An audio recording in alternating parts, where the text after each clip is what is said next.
Cade Cunningham will make the All-NBA and All-NBA team. Yeah! All-NBA. I believe he's going to make it. I get it. That means that he has to finish as or be viewed as one of those top 3 guards in the league, especially with the way they try and squeeze other players into other positions on that team to make up for the aging stars. But I believe that Cade Cunningham is going to show something, especially if all of these other bold statements come to fruition. He has to make All-NBA. This would have been the highest finish for the Detroit Pistons if this holds serve or better. And Blake Griffin made it. The last time they made the playoffs, he made All-NBA third team. The time before that, Andre Drummond made All-NBA team, and those finishes were 8th seed finishes. If the Pistons finish in 6th seed or higher, I believe that Cade Cunningham is deserving. He will make All-NBA. I've only been telling you this since the new year started, so it's all good. It's all good. Let's get into swish or break, man. All right, so we got a lot more bold statements on the way. So let's start with this one. If Cade gets the team to a top 5 seed, he's guaranteed to make a All-NBA team. Swish or break? Hey, but you guys just already heard what I had to say about that because I got to put the statements out there. Cade Cunningham, guys already know. The Pistons are in a very, very good spot, and I believe that Cade and the Pistons are only going to go up from here. Rewind the tape. Heard what I just said. Start with Flannel. I'm going to go swish. I think he's already the best guard in the East, and I don't see too many in the West enough to deprive Cade as a spot on one of the top 3 All-NBA teams, given that they get the 5 seed. All right, JB. Now, this is an easy swish. Come on, as Flannel said, there's no one else comparing to him right now, so this is an easy swish. Like, there's no one even around you to contest his shot. Cavassier. It's a swish. I think he's moved the conversation from 3rd team All-NBA to 2nd team All-NBA. Like that. Damn, I like that, Chase. That's a fire take right there. This is Malik Beasley wide open, bro. Like, if they get to a top 5 seed, why are you keeping Cade off of an All-NBA team? And then, I've been screaming 3rd team since we started this conversation. There is no reason why Cade Cunningham can't at least make a All-NBA 3rd team. We're not asking for much. 2nd team, different conversation. We've seen our last 2 playoff leaders make All-NBA teams at 8th seed. Come on. The chat, DNCENT, All-NBA Cade, Chuckle Cheese, All Net, Shot 2-6, Swish, Randall Smalls, love you Randall, Swish. Let me see here. Chuck Brewer, yeah, Kool-Aid. That's not even a bold take at this point. People are believing in Cade Cunningham, the All-NBA. What about you, Mr. Rodbeard? What say ye? He's still deliberating. I'm going to say this is a swirly in and out. Come on, Rod. I will tell you why. It needs to be top 4 because Shea, Ant, Brunson because the Knicks will finish higher. Right, okay. I'm hearing you. Oh! And they will give you either of the Cavaliers point guards. Either? I see it happening. That's what makes it frustrating. I can see Garland, but why wouldn't you put Cade right after Garland? Put Garland at the 2, Cade is the point. I'm telling you why. They will have to be a top 4. They will have to jump over the Knicks and the Bucks. They got to change the narratives amongst the voters. Yeah, they do. And That's Cade what it is is. going to have to put up like a 50 ball to get some more attention. They will find it. They're going to say Cade isn't ready yet. That's some bullshit if you ask me, but I get what you're saying, that's Rod. been the story of his career, I get what you're though. saying, boy, 100%. Rod, that's been the story of his career. They continue to kind of put him in this spot, and that's where I'm just like, you're right. He has to be on absolute like demon time. He has to be that guy. I mean, I kind of feel like he already has been. Only 2 players in the entire league are averaging what he is. It's gonna be so hard to get the 4th seed. I feel like y'all setting him up to fail in that aspect. Like if y'all 2 games back at a pacer, like punched him in the nose. Will you?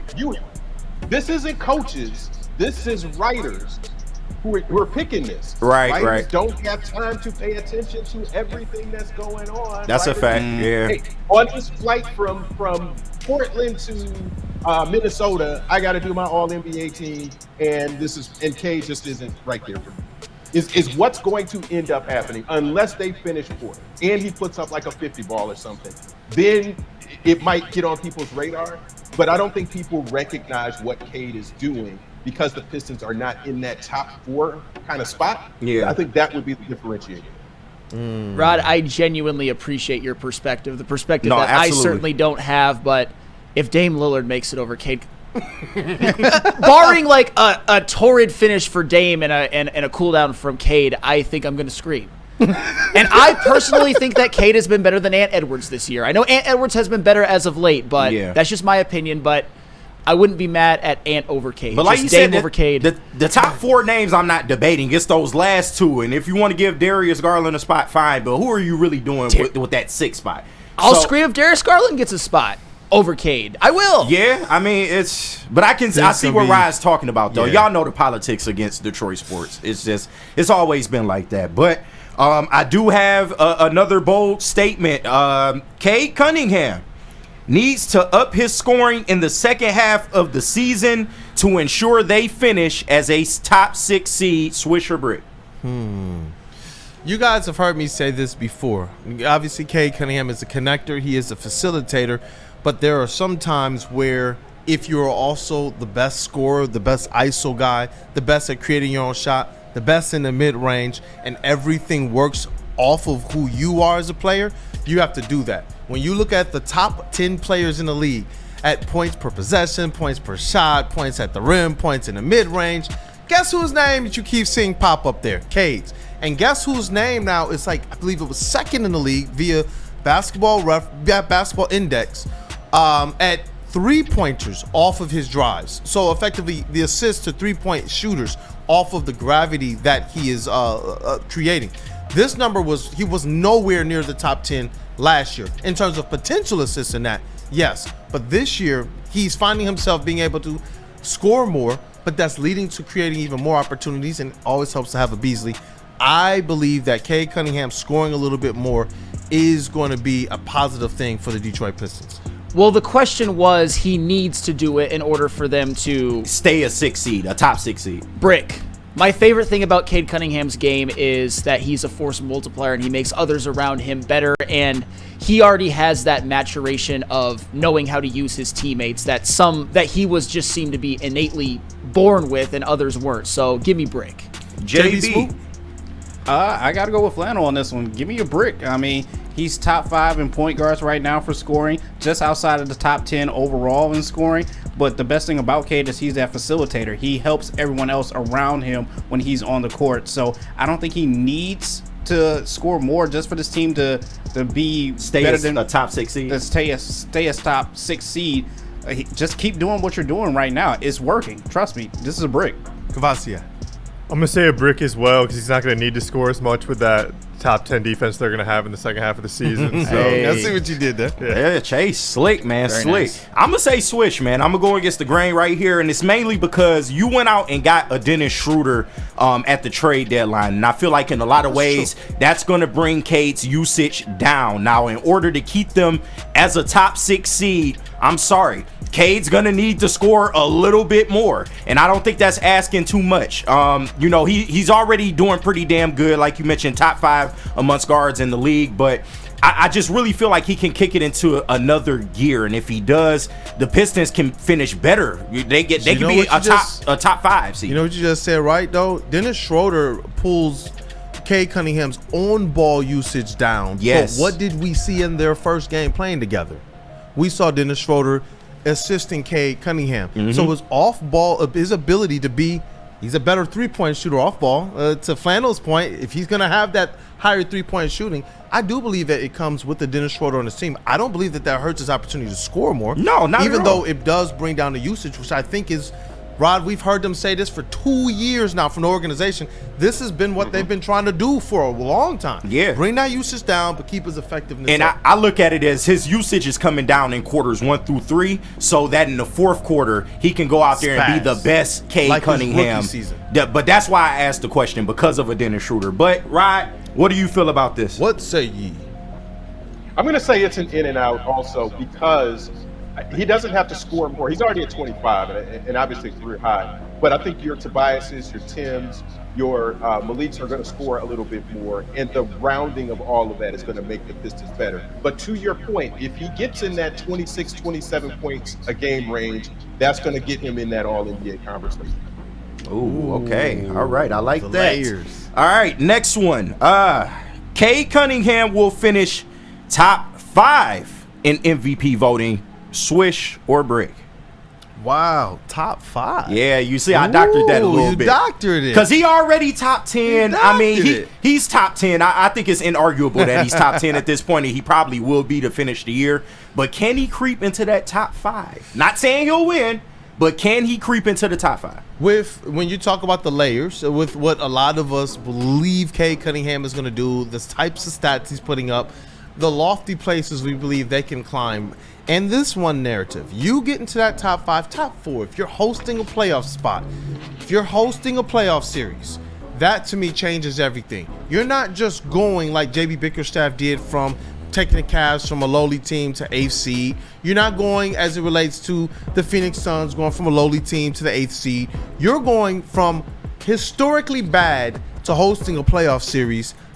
That to me is a testament to who, not just JB Bickerstaff, but Cade Cunningham, the leader. We continue to say the stats. It got him in the All-Star game, and only 8 players in the history of the game have finished with those types of stats. Like, that to me speaks volumes to the effect Cade Cunningham is having on this team winning. If they reach that 4th seed, I believe he deserves it. Yeah. What up, though? Flannel Sam. You know what? Call me a slappy all you want. The net's not even moving. It's a swish. It's such a swish. Stand on it, Sam. Did you turn around before it went in? Oh, absolutely. I did this, except unlike Swaggy P, it actually went in. But anywho, Did the Gilbert Arenas. let me give you just a couple reasons why when it comes to other players. Obviously, we know what Cade's done. We know the improvement that the Pistons have made. But let me give you this other perspective, because Shea and Nikola Jokic are the only ones, in my opinion, that are inarguably over him. Yeah. The Celtics with Jason Tatum, I think they need to be the 1 seed for Tatum to get it. They're not. Donovan Mitchell is not putting up monster numbers. Ant Edwards has the Timberwolves currently in the play-in. And the Milwaukee Bucks, with Giannis has been out a lot. He's missed like 12 games, and they are fighting for seeding with said Detroit Pistons. So I don't think the field is as formidable as it's been in the past. And Cade Cunningham, I have him right now as 3rd, and I think he will stay at least in the top 5. JB Smooth. This is a Steph Curry practice from the logo, not even looking at the basket. 1, 2, 3, swish all day. He's in my top 5 as it is. We did this last week, and hey, I stand on it. Hey, there's no one else around like him, so it's an easy switch for me. Kavasia. Yeah, I'm going to keep it a swish as well. I feel like I've kind of been saying this consistently over the last few weeks of swish or brick. Anytime it gets brought up, just kind of creeping Cade into the conversation. So just keeping it consistent. Yeah, he's right there. He probably is penciled in right now at number 5. Nah, Chase has been on it, man, and I think it's a swish as well, because we went through our top 5 MVP, people last week, and I told you I was having trouble with that last spot, because really, I remember that show. Yeah, I know, right? But besides SGA, besides Joker, you can make the argument for Giannis just based off the numbers, and Jason Tatum. Who are you really putting in that 5th spot? So I think Cade has an argument. Even with the likes of a Jason Tatum, I think he has an argument. But going forward, if Cade were to get the team to a top 5 seed, there's no reason why you should keep him out of the top 5 in MVP voting. Well, and I almost forgot. Brunson and Cat will cancel each other out in terms of votes. Yeah. I think Brunson's the more valuable player, but he's got Cat as his 2nd star, something that Cade Cunningham does not have. I feel like if he had Cat as his 2nd star, this wouldn't even be a question right now. Can you imagine Cade with that level of co-star at that in the paint? That'd be crazy. You need toughness in the postseason. People we still got Stu and Dirk. That's the big bodega you talking about. People coming around to Karl Anthony Towns. Yeah, all right. That's the big bodega, man. Chuck Brewer says Cade has earned it.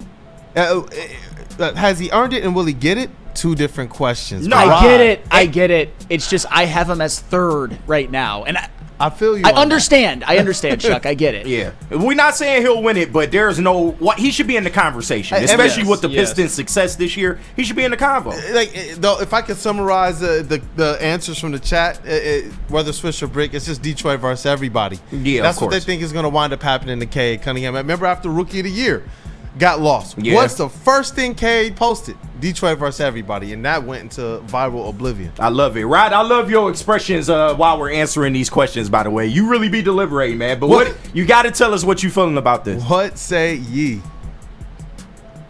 KG, you made me think about it and you made me look at some things. So it's not far-fetched. But I know these cats, man. I know the people who are voting for this and what they're going to do. Yeah. The New York market will not allow both Cat and Brunson to be thrown out of the picture. One of them will be there. Giannis will be there. We said Shea and Joker and Jokic. Yeah. And so you will just get 5 who are in there who are ahead of Cade. It's just not enough momentum. They will look at who are the top 2 seeds in each conference. They will vote somebody like 3J before Cade. Just to be. I believe it. Hey, this I is believe where we it. are. Yeah. Man, I like if Jaren you're Jackson talking Jr. for the about- record. yeah. If you're talking about writers, there are some very educated writers who will put Cade on the ballot in the 4 spot. There are some people who will leave him off the ballot completely. That is just the reality of it. Rod, you got Flannel over here like I was the first couple years of the pod, where I was like, no, man, Cade is going to win Rookie of the Year, man. Did you see him? And Rod's like, no, bro, that's not how it works here. And I'm like, no. When it happened, I remember the show. I was like, Rod. Yeah, no, Rod cooking right now. He is. He cooking with grease, man. This is like doing logic and then trying to explain to somebody, but the election goes through the electoral college. You got to do the electoral votes. It's not Hey, just the electoral votes. I love that There's a whole example. other That's a good process analogy. over here that you got to do that doesn't make sense at all, but that's just the way it is. Dog. It's always some backdoor element to whatever we talk about. So. And you know what? One Yeah. more question. We started with our bold statements. We had Swisher Brick that was bold statement themed as well. 27 games left there, 29-66. What is that final record for you? We'll just go around real quick before we close up. 45-37. Woo! What up, though? How many wins you got, JB Smooth? I kind of like that. 45-37. That was nice. What up, though? Kavah said again to that 45 win mark for you? What was the question? Sorry. Win. So they have 27 games left. They are 29-26. How many wins do you see the Pistons Yeah, finishing they could with? win 16 out of the next. What is it? 27 or Yeah. 29? Yeah. 27. Yeah, they can win 16. Ooh. I have 42 and 40. 42. Yeah. 42. 42. 42. 42. 42. 42. That's how I'm sitting, right? Boo-rah. That's under 500 the next 27 games. I understand, but 40. I said they would get to 40 wins. That's what I'm primarily focusing on. So 42 and 40. What up, Rod? Hey, man. I can't even. I'm going to go 44. I'm going to go 42. 42. I'm playing it safe. I'm playing it safe, right? I played it safe at the beginning of the year.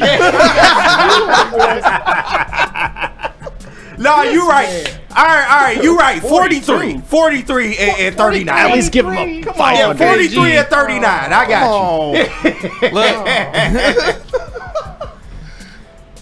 KG hates the needs a Pistons. switch break. KG Okay, hates okay, Cade. Yeah, right. I'm thinking 17-10 down the stretch for this team to win 46 games. I've been thinking 46. been delivering. Yeah, I've right. been Get looking- on his ass now. I've Right? been looking- 46. All right, cool. Come on. That's 17 almost and 10. 50 wins. 17-10. I believe they can do it. You look at the stretches they've had this season, especially as of late. I believe that this team is going to put up those 46 wins. And they're one of the teams that, chemistry-wise, you see it working. Defense-wise, they took another step in the new year. And while all the other teams are really in dysfunction, I keep talking about dysfunction, and usually it's about the trade deadline. What do you see with the Grizzlies? John Morant might get traded. Why is that news even news right now? It's the second half of the season, and they're doing good. And so it's like, for me, I do believe there's so much good happening right now for the Detroit Pistons. JB Bickerstaff is not satisfied. The players are not satisfied. Jalen Duren's finally averaging a double-double. And Malik Beasley, he did not go to the three-point contest, so he's not going to have the curse that haunts three-point shooters who go there. I believe that this team is going to take another step, and they're going to go 17-10 down the stretch here, Rob Beard and crew. Swisher Break brought to you by 1800. Oh man, Rod is the GOAT. Rod, absolutely the GOAT. Any last words, people? Any last words, Rod? I will say this. I picked 45, so I can't then be like, how could you pick 46? That's so crazy. It's one win difference. 42 is bad. You Is it bad? You have finishing under 500 the rest of the season. 42 from fucking 14 is a great turnaround. Obviously. It's new expectations now. Man, listen, man. I told y'all 35 was Hey, my hard number to what's start the the year. Pistons record the I last got it up to 42. What's the Pistons record the last 27 games? Oh my God. 18-9. They can get the 17-10. Go out there and do it, Detroit Pistons. Y'all talk about almost 50 I feel like when Fred wins, looked bro. at me at Phelps and was like, "You're Detroit Kool-Aid." We're talking about almost 40 wins. They're talking about close to 50. You're saying close to 40. And They closer to 40 than 50. I'm sorry. 50 is my line. I can't do it. Listen, who the Pistons were at the start of the season is not who they've been since they've gotten things under on the go. And they've been a much better defense, like middle of the pack to like a team that I can see being top 10. Asar Thompson was one of the